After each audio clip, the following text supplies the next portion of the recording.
Directly after his confrontation with the Gravemind, the Didact was sent to a system near the Master Builder, where he would find the Didact once more. The Didact delivered a message from the Gravemind, taunting Faber that his family had been absorbed into the Flood, and that the Halos were to blame for this predicament. At this time, they both were transported to the Ecumene, where the Didact was forced to recall his encounter with the Gravemind. The Didact strongly urged his desire to forget this encounter, as it has made him go mad and damaged his insanity, but to no avail. He was forced to describe what had happened to him in the burn. Now that he had returned, the Didact decided to search for new ways to combat the Flood, convinced that the prior strategies were of no use anymore. He soon acquired a composer, and actually performed an experiment on himself, leaving him permanently disfigured, and after running the tests on his new form, learned that he was still susceptible to Flood infection. He then decided to transfer his Prometheans from biological forms to the war machines we see in Halo 4. The Prometheans in their new forms did little to slow the Flood.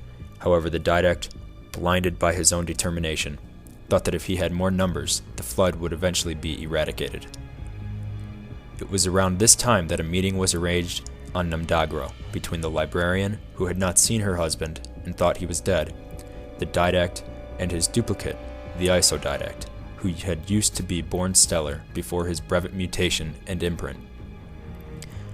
The Didact, now the Ur-Didact, meaning original, realized that during the human Flood war, the Flood had purposefully retreated because of what he thought to be a favorment towards humans. During this meeting, his wife had mentioned she needs to index all of humanity because they could one day save the galaxy from the Flood, and the Isodidact agreed. The Ur-Didact saw this to be a betrayal and asked the Isodidact what he believes needs to be done, whom then responded that the Halos were to be inevitable at this point.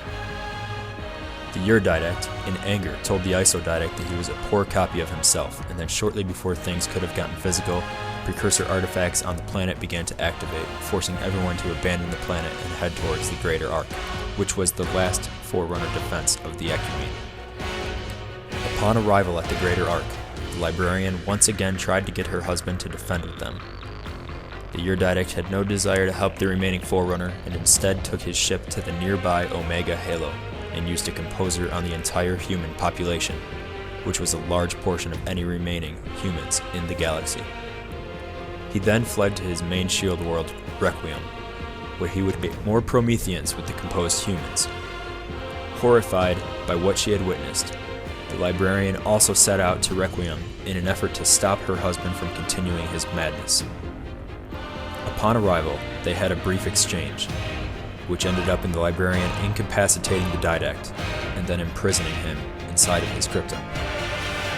She told him she hoped he would find peace and meditation by contacting the domain, and maybe one day he would help humanity reclaim the galaxy by educating them on the mantle. Before she left, she took over the Promethean Knights and gave them orders to protect the Didact from being awoken until he is needed. However, the librarian learned later that the domain would be destroyed when the Halo array would fire, leaving the Didact in complete silence, dwelling on his insanity for over the next 100,000 years. It was not until 2557 that the Didact would be reawoken by a certain human.